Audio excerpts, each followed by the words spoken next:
지난 수요일 WHO 세계보건기구에서 세계 전염병 대유행 시대가 도래했다는 팬데믹을 선포했습니다. 여러분이 뉴스를 통해서 다 알고 계실 겁니다. 그 일 이후에 지금 세계 경제가 완전히 곤두박질 치고 있고, 우리 주변의 모든 학교들이 크로즈했습니다. 은하가 모든 스포츠 경기가 캔슬되어지고, 또 외국에서 들어오는 각 나라의 비행기들을 차단하는, 미국뿐만 아니고 대부분의 나라들이 지금 그런 일을 취하고 있음을 보게 됩니다. 창세기에 보게 되면, 출애굽기에 보게 되면 출애굽 때에 하나님이 모세를 통해서 10가지 재앙을 애굽 땅에 내린 적이 있습니다.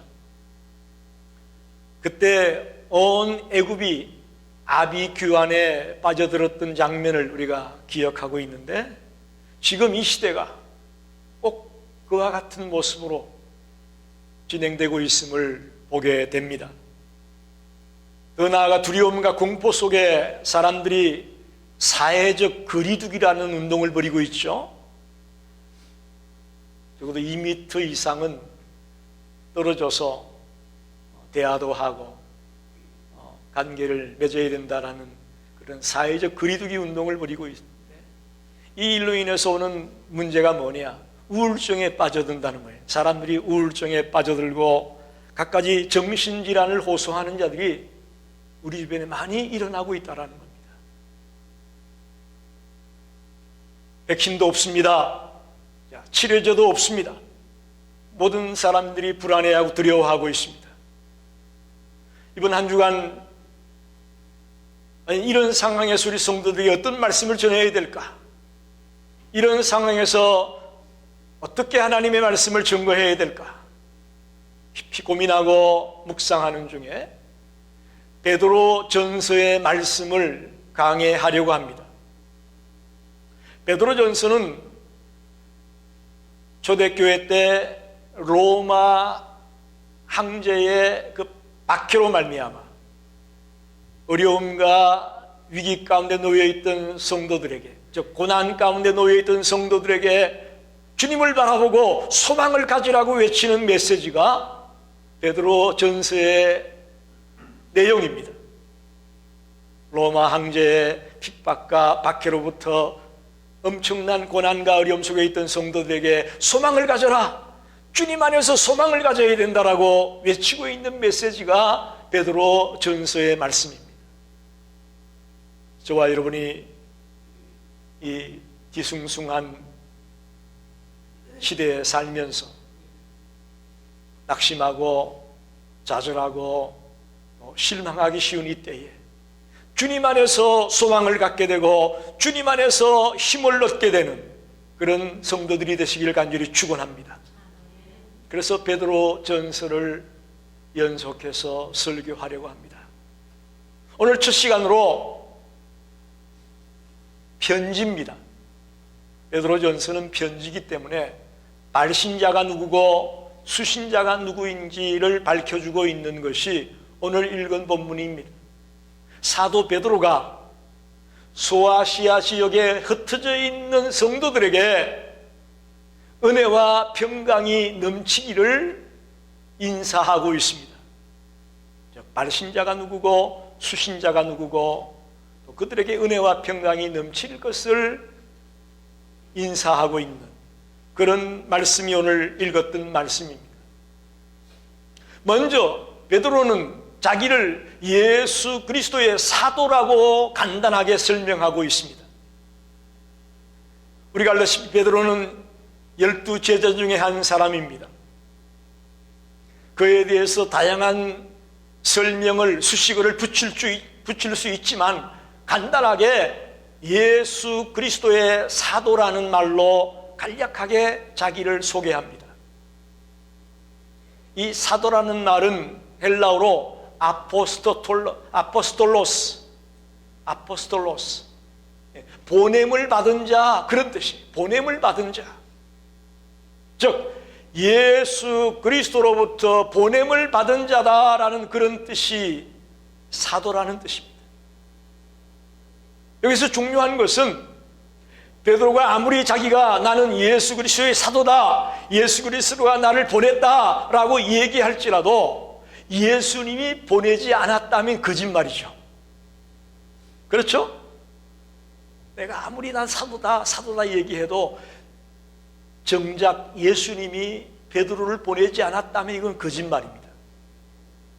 그런데 우리가 성경을 보면 마가복음 1장 17절에 보니까 예수님이 베드로와 그의 동생 안드레가 고기를 잡고 있을 때에 나를 따라와라, 내가 너희를 사람을 낚는 어부가 되게 하겠다라고 주님이 부르셨습니다. 그때 베드로와 안드레가 그물을 버려두고 예수님을 따랐다라고 되어 있습니다. 이 얘기는 이제 내가 너희를 보내겠다라고 말씀했을 때 베드로가 아멘 이렇게 대답한 것과 같습니다. 할렐루야. 네. 그래서 베드로는 자기를 예수님이 보낸 자다라고 고백하는 겁니다. 예수님의 보냄을 받고 사명을 가지고 이 일을 감당하고 있는 자다라고 자기를 설명하고 있습니다. 한번 묻습니다. 여러분, 사도가 되기 위해서는 어떤 자가 사도가 될 수 있을 것 같습니까? 우리 생각에는 흠이 없고 티가 없고 모든 면에서 정말 모든 사람들이 인정할 만한 그런 수준의 사람이 되어야만 사도가 되지 않겠느냐, 그렇게 생각을 하게 되죠. 그러나 그렇게 생각했다면 베드로는 사도가 될 수 없습니다. 왜 그러냐면 성경을 자세히 연구해 보면 베드로는 아주 자기 주장이 강한 사람이에요.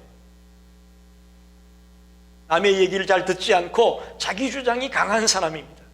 또 사람들 앞에서 인정받는 걸 좋아했어요. 조금이라도 누군가가 자기를 얕보거나 비난하는 얘기하면 참지 못하는, 인정받기를 좋아하는 그런 성품의 소유자가 베드로입니다. 또 그는 어부기 때문에 많이 배우질 못했습니다. 많이 배우질 못했어요.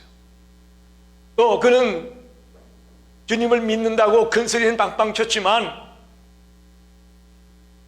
바다 위를 걷게 되었을 때 갑자기 파도가 밀려오게 되니까 두려워서 의심하게 되고 염려하게 되므로 바닷물에 빠졌다고 성경이 기록하고 있지 않습니까? 더 나아가 주는 그리스도시요 살아계신 하나님의 아들입니다라는 놀라운 신앙 고백을 그가 했을 때에 연이어 주님이 말씀합니다. 내가 이제 예루살렘에 올라가서 고난을 당하고 십자가에 못 박혀 죽을 것이라고 얘기합니다. 그러자 베드로가 절대로 그런 일이 있어서는 안 된다고 예수님께 말씀을 드렸죠. 그러자 예수님이 사탄이라고 베드로를 지칭하고 있습니다.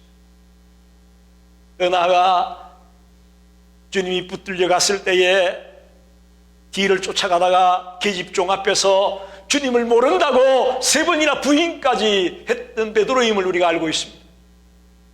어떻습니까? 여기까지 설명만 들어도 베드로가 자격적으로 완벽하기 때문에 사도가 된 것으로 보여지지는 않습니다. 흠이 있고 문제가 있고 부족한 것이 있지만 하나님께서 그를 부르셔서 사도의 길을 가게 했다는 것을 발견하게 됩니다. 여러분, 저와 여러분 어떻습니까? 우리 부족한 것이 참 많습니다. 세상 사람들과 비교해 봐도 그렇고 내 자신이 나를 봐도 그렇고 우리 모두가 너무너무 부족하고 열악한 것이 많습니다. 완전이라는 단어하고는 거리가 먼 불완전하기 그지없는 인생임을 고백하지 않을 수가 없습니다. 그러나 하나님은 불완전했던 베드로를 들어서 사도가 되게 한 것처럼 불완전한 우리를 들어서 주님의 자녀가 되게 만들고 주님의 자녀로서의 삶을 살아가게 하신다는 것을 믿으시기 바랍니다. 할렐루야. 우리가 똑똑하고 잘나고 완벽하기 때문에 주님의 자녀가 되고 주님의 일을 하는 것이 아닙니다. 부족하고 연약하지만 주님께서는 우리를 들어서 주님의 일을 맡겨주시고 주님의 일을 하게 하신다는 것입니다.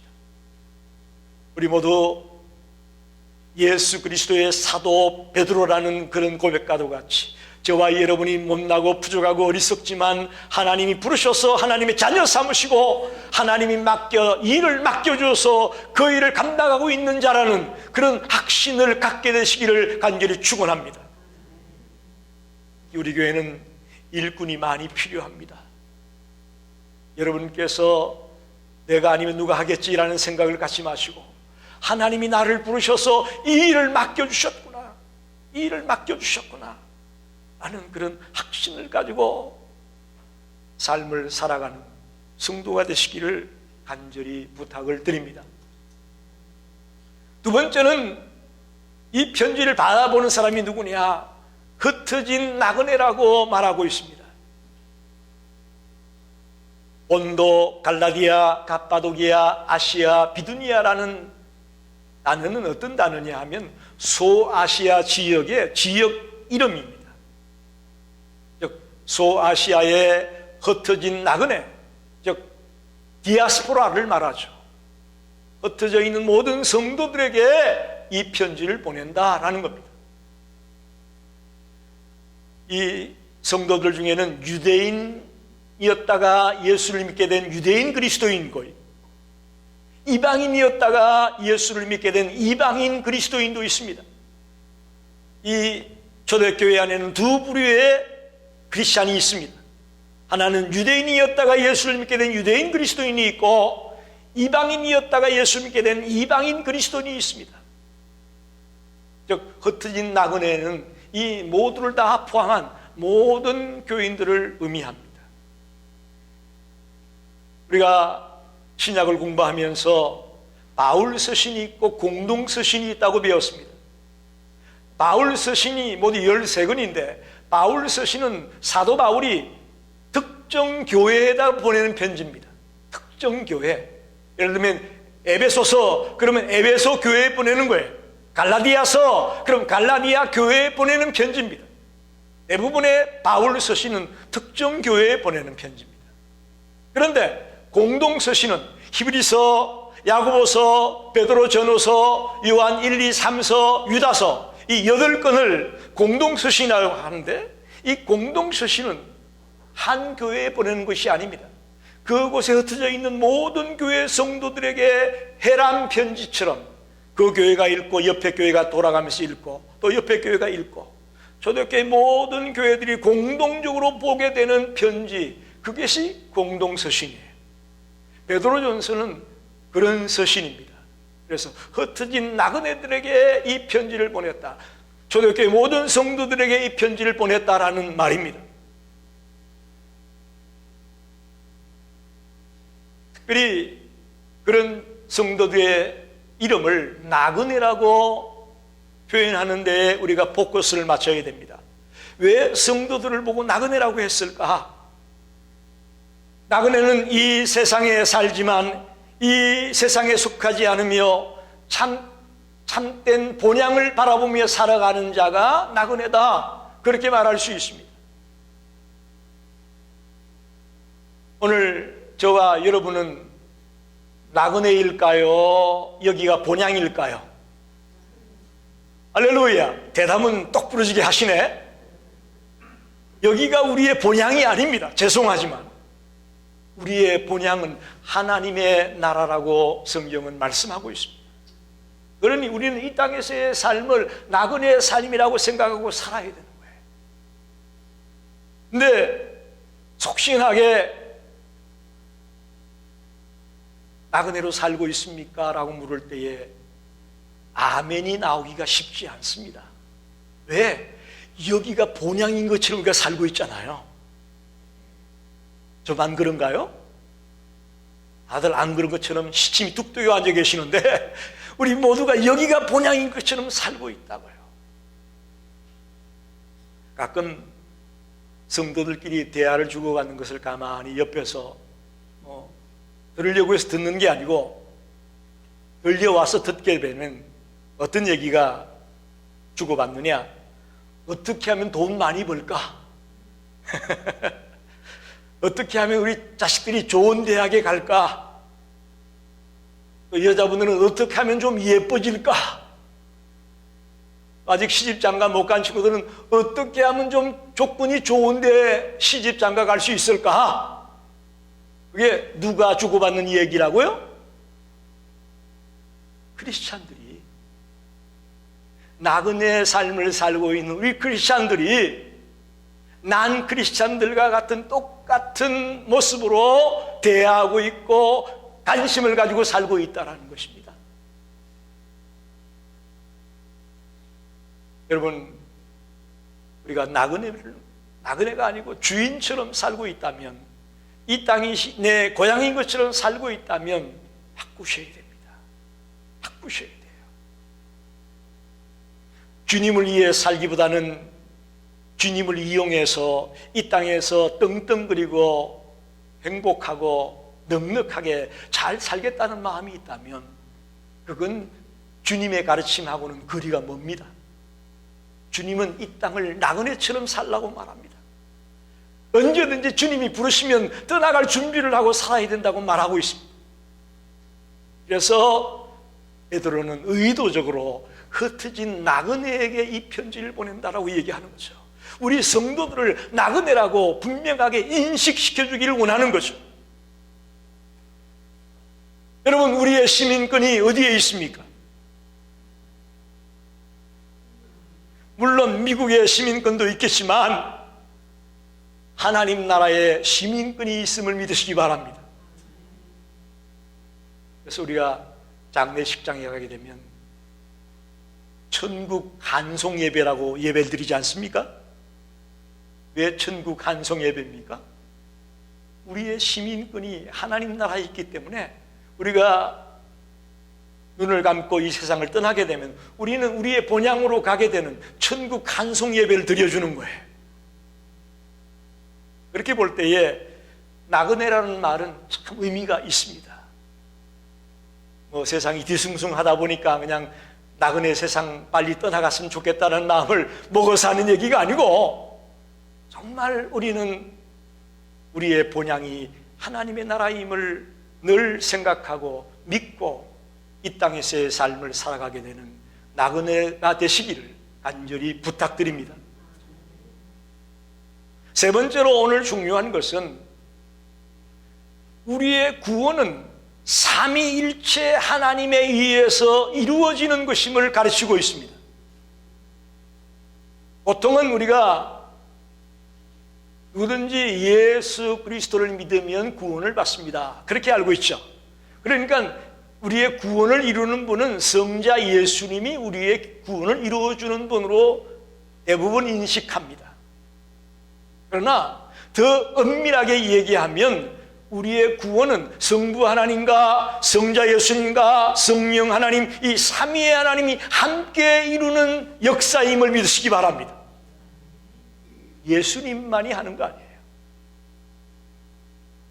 물론 요한복음 1장에 보면 영접하는 자, 곧 그 이름을 믿는 자에게는 하나님의 자녀가 되는 권세를 주겠다. 즉 예수를 믿기만 하면 하나님의 자녀가 되고 구원을 받는다.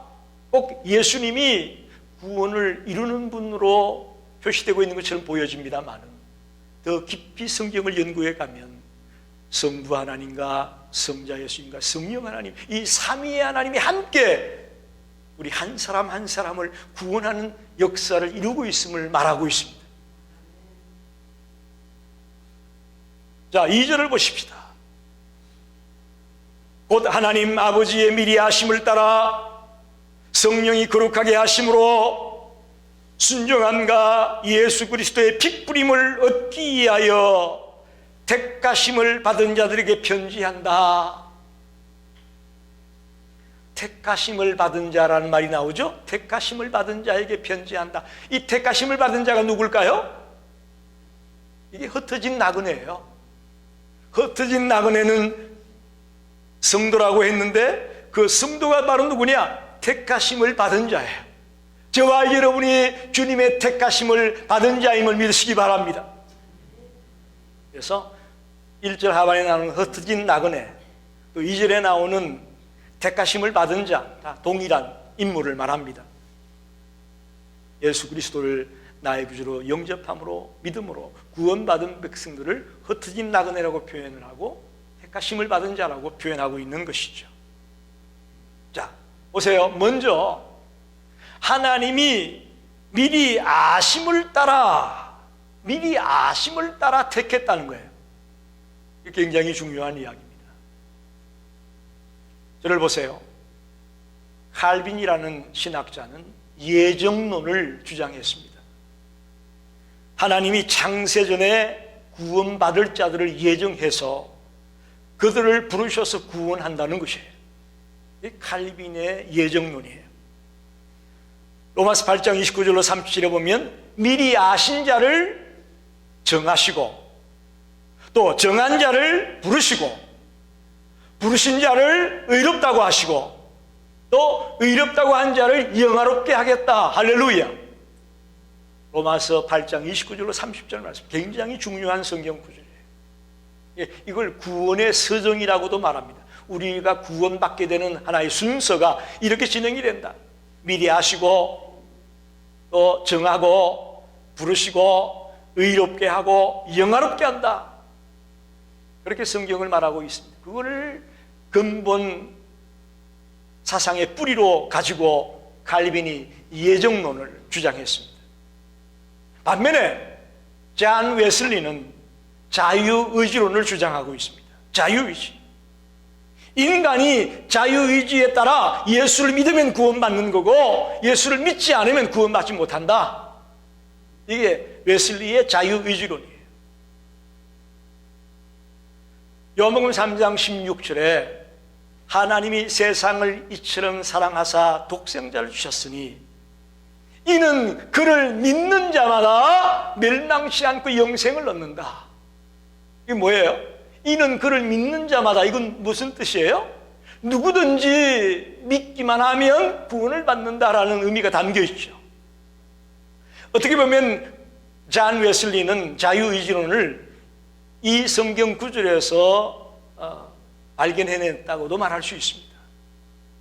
누구든지 주님을 믿기만 하면 구원을 받는 그런 자유의지, 내가 예수를 믿을 거냐 믿지 않을 것이냐 자기의 의지에 의해서 구원받을 수도 있고 받지 못한다, 이런 주장을 하고 있습니다. 혼돈스럽죠? 여러분, 그러나 분명한 것은 성경은 예정론도 이야기하고 있고 자유의지론도 이야기하고 있다는 겁니다. 즉 칼빈의 예정론과 웨슬리의 자유의지론이 대립되는 게 아니고 싸우는 게 아니고 서로 조화를 이룬다. 할렐루야. 조화를 이루는 거예요. 쉽게 말하면 인간은 최대한 자유의지로 말미암아 하나님의 주권 아래서 예정된 사람들이 구원을 받게 된다. 이렇게 칼빈의 예정론과 웨슬리의 자유의지론을 조화를 이루어서 결론적으로 말할 수 있습니다. 자유의지로 말미암아 하나님의 주권에 의해 예정된 사람이 구원을 받게 된다는, 여러분이 이해가 좀 더 쉽게 하기 제가 예를 들어 보겠습니다. 저는 말씀을 드린 적이 있지만 불교 집안에서 자랐습니다. 저희 아버님이 의장을 했기 때문에 저희 할머니랑 제가 장남이 되다 보니까 아버지가 의장을, 저 고기를 잡기 위해서 먼 바다에 나가면 할머니가 저를 데리고 절에 갔어요.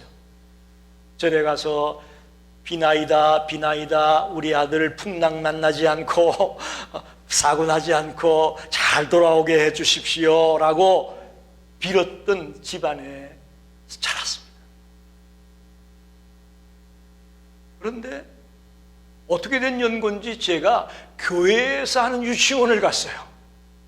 물론 제 당시에는 유치원을 못 가는 아이들이 태반이었습니다만은 그래도 좀 생활이 괜찮아서였는지 모르겠지만 유치원을 갔는데 교회 유치원을 갔어요. 그러면서부터 교회에 발을 들여놓기 시작을 하게 되고 이제 고등학교 때 주님을 만나고 정말 신학을 공부하고 내 인생을 주님 앞에 드리겠노라고 결단하면서 지금 이렇게 목회의 길을 가고 있습니다. 여러분, 이것이 조익성 목사의 의지에 의해서 된 걸까요? 아니면 하나님의 주권에 의해서 된 걸까요?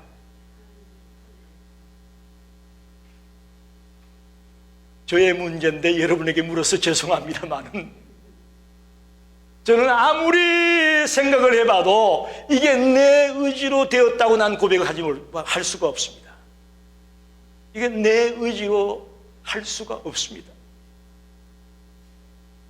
집에서 얼마나 박해가 심했는지 몰라요. 헌신 예배 같은 거 드리고 늦게 오면요 두들겨 맞았어요. 교회에서 그때 한국에는 주일 저녁 예배가 있지 않습니까? 주일 저녁 예배 때는 주로 학생회, 여성교회 이런 데 헌신 예배를 드리기 때문에 갈 수밖에 없는 상황이 많아요. 그래서 학생회에서 헌신 예배 드리고 뭐 끝나고 좀 다가도 가지고 그리고 집에 돌아오면 저희 아버님이 등 문 입구에 서 있다가 얼마나 두들겨 팼는지, 예? 그런 핍박과 박해와 서러움과 어려움 속에서 제가 어떻게 이 길을 갈 수 있었느냐. 조익성이가 독해서 결단력이 의지력이 대단해서 이 길을 갔다라고 말하지 마십시오. 할 수 없어요. 이것은 전적으로 하나님의 주권에 의해서 하나님의 섭리하심에 의해서 저는 이 길을 가고 있다고 믿습니다. 그래서 하나님이 미리 아심을 따라 택했다는 말의 의미를 하나님의 주권에 의해서 여러분이 예수를 믿게 된 것이다 라고 말하는 거죠. 여러분 한번 묻습니다. 지금 여러분이 여기 교회에 앉아있는 거 여러분의 의지로 나온 것 같습니까? 죄송하지만 그렇게만 생각하고 있다면 잘못된 겁니다. 우리의 의지로 여기 나올 수 없는 상황이 얼마나 많은지 모릅니다. 그러나 주님의 강권적인 붙드심과 인도하심이 있기 때문에 저와 여러분이 믿음을 놓지 아니하고 이렇게 주를 붙들고 살아가고 있다고 저는 믿습니다. 그래서 하나님 아버지의 미리 아심을 따라 택함 받았다는 이야기는 주님의 주권에 의해서 저와 여러분이 주님의 자녀가 되어지고 주를 믿는 자가 될 수 있었다라고 고백하는 거죠. 저의 경우처럼 여러분 모두에게 이런 스토리가 다 있을 거예요. 많고 많은 여러분의 형제 가운데 안 믿는 사람들 있지 않습니까? 그죠? 많고 많은 여러분의 학교 친구들 가운데 지금 안 믿는 사람 많이 있습니다. 직장 동료들 가운데 안 믿는 사람이 많이 있습니다. 그렇게 이야기하고 그렇게 복음을 전하고 그렇게 내가 만난 예수를 간증을 해도 돌아오지 않는 자가 있어요. 이렇게 볼 때에 내 자유의지로만 주를 믿고 안 믿고라고 이야기하는 것도 무리가 있습니다. 또 전적으로 주님의 선택에 의해서 주님이 선택된 자니까 믿게 되는 거고 그렇지 않은 자는 안 믿어 이렇게만 얘기하는 것도 어폐가 있어요. 그러면 우리가 나가서 전도할 이유가 뭐가 있겠습니까? 이미 다 정해져 있다는데 가만히 놔둬도 올 사람 온다는 얘기 아니에요. 그러니까 한 곳에 치우치게 되면 무리수가 있습니다. 즉 예정론만 강조해도 거기에 허점이 있고요, 자유의지론만을 강조해도요 거기에 허점이 있음을 발견합니다. 왜 그러냐? 제가 장로교 신학도 하고 감리교 신학도 했기 때문에 이걸 아는 거예요. 두 신학을 다 공부해 보니까 결론은 이 두 주장이 대립되는 것이 아니고 조화를 이루어 성경의 이야기를 근거해서 조화를 이루게 된다는 것을 발견하게 된 겁니다. 그래서 성부 하나님이 미리 아심을 따라 선택했다라는 걸 여러분 꼭 기억하십시오. 즉 하나님의 주권에 의해서 저와 여러분이 주님의 자녀가 되고 주를 믿는 자가 되었다, 이렇게 고백합니다. 두 번째는 성령이 거룩하게 하심으로 택함을 받았다. 여기는 선택의 방법만을 얘기한 것이 아니고 선택받았다는 것을 어떻게 알 수 있느냐의 얘기도 하고 있습니다. 여러분, 여러분이 하나님의 자녀가 된 걸 뭘로 알 수 있습니까? 믿습니다, 그 말만 가지고 알 수 있나요? 그것 가지고 모르는 거예요. 삶이 죄로부터 멀어진 거룩한 삶을 살게 되는 것을 볼 때에 아, 저분이 주님을 만났구나, 아, 저분이 예수 믿는 분이구나 라고 고백할 수 있는 거죠. 그래서 성령이 거룩하게 하심을 따라 택했다. 이게 의미가 뭐냐면 정말 주님의 택함 받은 자가 되었다면 우리의 삶이 거룩한 삶을 살게 되고 우리가 죄로부터 멀어진 삶을 살아가야 된다는 것을 말하고 있습니다. 우리 시카고 열린교회 모든 성도들이 주님을 만난 자라면, 주님의 자녀가 되었다면 죄로부터 멀어진 삶을 살게 되기를 바랍니다. 그걸 거룩이라고 표현합니다. 거룩을 회복해야 됩니다. 거룩을 되찾아야 됩니다. 그게 믿는 자의 모습입니다. 그게 택함 받은 자의 모습이에요. 우리 주변에 오면 믿는다고 큰 소리는 빵빵 치는데 죄와 친밀한 분이 많습니다. 사기도 잘 치고 거짓말도 잘하고 속이기도 잘하고, 요즘 소위 말하는 신천지가 굉장한 타격을 불러일으켰는데 신천지의 전도 방법은 순 거짓말이에요. 그걸 여러분이 아셔야 돼요. 거짓말로 접근해가지고 사람들을 올가매는 겁니다. 그걸 그들은 그럴듯하게 모략이다, 그렇게 설명해요. 물론 모략이라는 말이 좋은 의미도 있고 나쁜 의미도 있습니다만 그들이 말하는 그 모략은 나쁜 의미예요. 완전히 거짓말로 사람들을 세뇌해서 붙들어가지고 거기서 빠져나가지 못하게 하는, 그것이 신천지 이단의 모습이에요. 여러분, 우리는 하나님의 자녀로 거룩한 삶을 사는 것을 볼 때에 아, 저분이 택함 받았구나 라고 말할 수 있는 겁니다. 세 번째는 순종이라는 말이 성령의 거룩하게 하심으로 순종함과 그렇게 나오니까 성령에 붙어있는 말로 보면 안 됩니다. 이 순종이라는 말은 뒤에 나오는 예수 그리스도에게 붙어있는 단어입니다. 원어를 보게 되면 더 그걸 알 수가 있습니다. 즉 예수 그리스도에게 순종하고 그의 피로 뿌림을 받기 위해서 택함 받았다, 그런 말이에요. 여러분 보십시다. 구약에 보면 언제 피를 뿌리죠?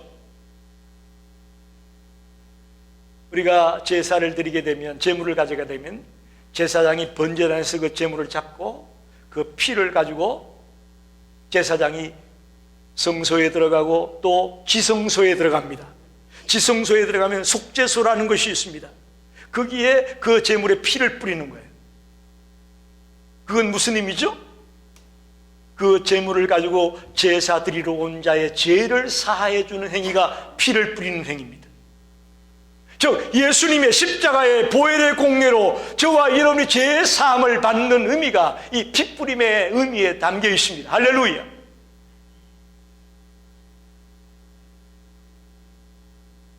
저와 여러분은 죄로 말미암아 죽어 마땅한 자입니다.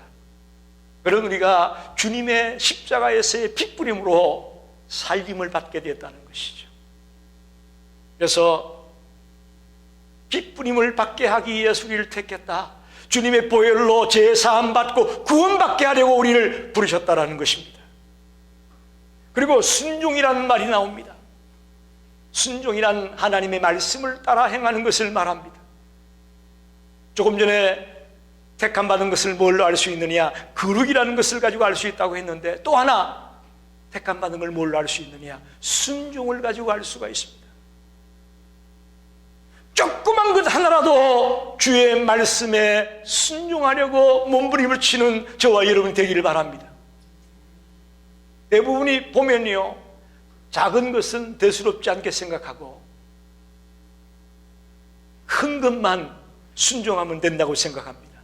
그게 사탄의 꼬임이에요. 야, 하나님이 째째하게 뭐 그런 것 갖고 뭐라고 안 그래? 그건 그냥 넘어가. 큰 것만 가지고 순종해. 이게 누구의 전략이에요? 사탄의 전략이에요, 여러분. 지극히 작은 것에 충성된 자가 큰 것에도 충성되고, 지극히 작은 것에 불의한 자가 큰 것에도 불의하다고 말씀하지 않습니까? 기가 막힌 말씀이에요. 우리 성도들이 작은 일은 소홀히 여기고 그냥 넘어가게끔 누군가가 꼬이고 있다면 그건 주님의 음성이 아니에요. 사탄이 우리를 넘어뜨리는 방법이에요. 작은 것이든 큰 것이든 철저하게 주의 말씀에 순종하려고 애쓰는 저와 여러분이 되기를 바랍니다.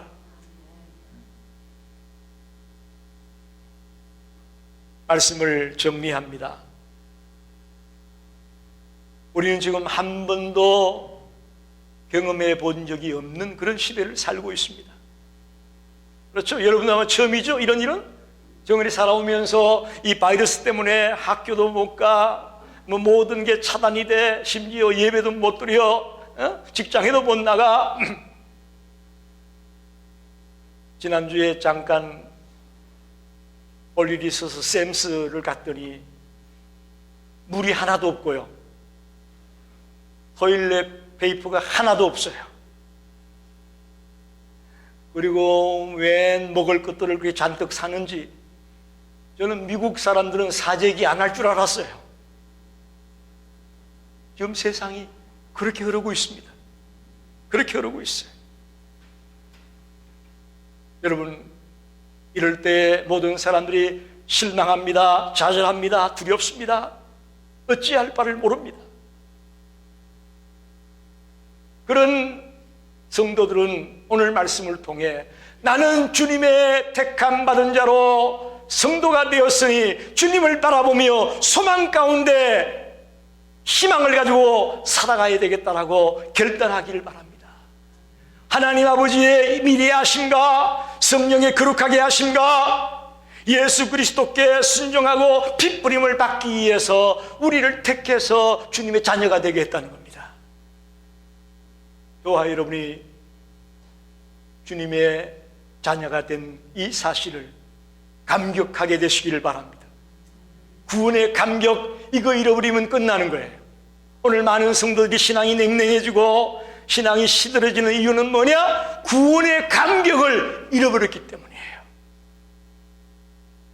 저는 지금도 제가 주님을 만나 감격했을 때 그 순간을 잊을 수가 없습니다. 잊을 수가 없습니다. 그래서 영적으로 흔들리고 갈등이 있을 때마다 저는 그때를 생각합니다. 그때 내가 주님을 만났을 때 그 뜨거운 순간, 그 뜨거운 감격을 잃지 않게 해주십시오. 그때 그 열정을 저에게 회복시켜 주십시오. 그게 저의 기도의 제목이고, 제가 늘 원점으로 돌아가는 게 그 자리에 돌아가서 힘을 얻고, 그 자리에 돌아가서 다시금 용기를 내고 소망을 갖게 되고 하는 겁니다. 여러분도 마찬가지입니다.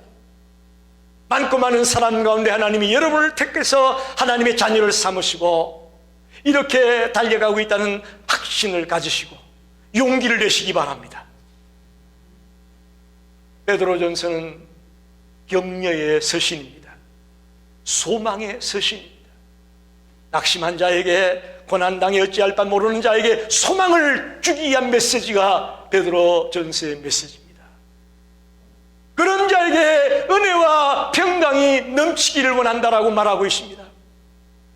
오늘 이 주일에 참석한 우리 모든 성도들에게 주님의 은혜와 평강이 넘치기를 간절히 축원합니다. 그래서 이 코로나 바이러스와의 전쟁에서 넉넉히 이겨내고 넉넉히 승리하는 우리 모든 성도들이 되시기를 주의 이름으로 축원합니다. 기도하겠습니다.